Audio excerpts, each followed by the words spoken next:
Kun sä oot läsnä olemassa tulosmielen sisällöstä, ajatusten katkeamaton virta hidastuu. Ajatukset eivät enää valtaako tarkkaavaisuutta, se eivät enää vedä sinua täysin mukaansa. Ajatusten väliin ilmestyy taukoja, avaudutta tyyneyttä. Ala toivota, kuinka paljon ajatuksia suurempi ja syvällisempi oletkaan. On tilanteita, joissa kaikki vastaukset ja selitykset ovat riittämättömiä. Elämässä ei ole enää järkeä. Tai joku edessä oleva saapuu luoksesi apua pyytäen, etkä tiedä mitä tehdä tai sanoa.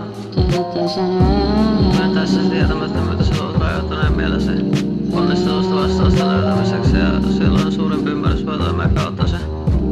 Jopa ajattelu voi hyödytä tästä se suurempi ymmärrys pääsee virtaamaan vapaasti se siivittämään ja silleen.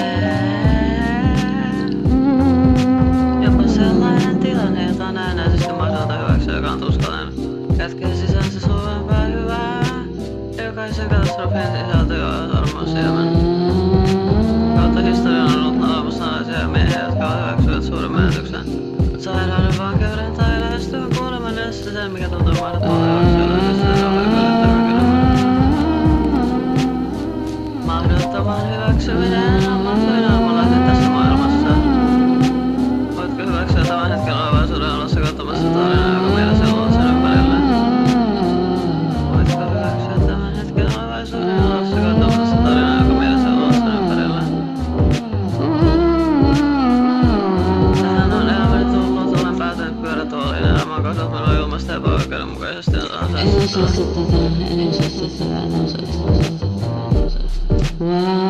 elämän olla rauhassa, anna sen olla. Anna elämän olla rauhassa, anna sen olla. Anna elämän olla rauhassa, anna sen olla. Anna elämän olla rauhassa, anna sen olla. Anna elämän olla rauhassa, anna se olla. Anna se olla. Anna se olla.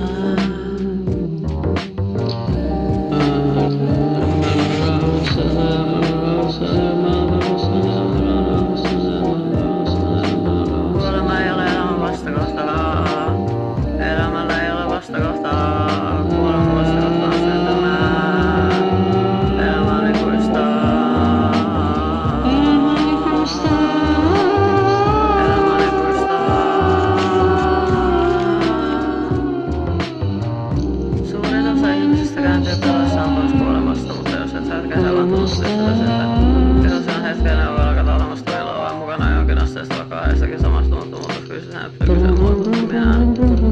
Kun näitä hyväksyt kaikkea nämä on muuten väliaikaisen luonteen, sen on sen valtaa outo rauhan tunne.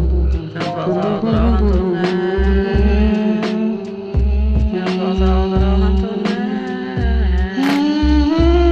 Outo rauhan tunne.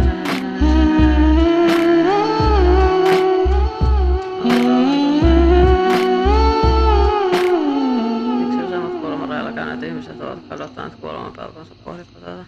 Niin sanoppa se tosiaan päästä tietoa.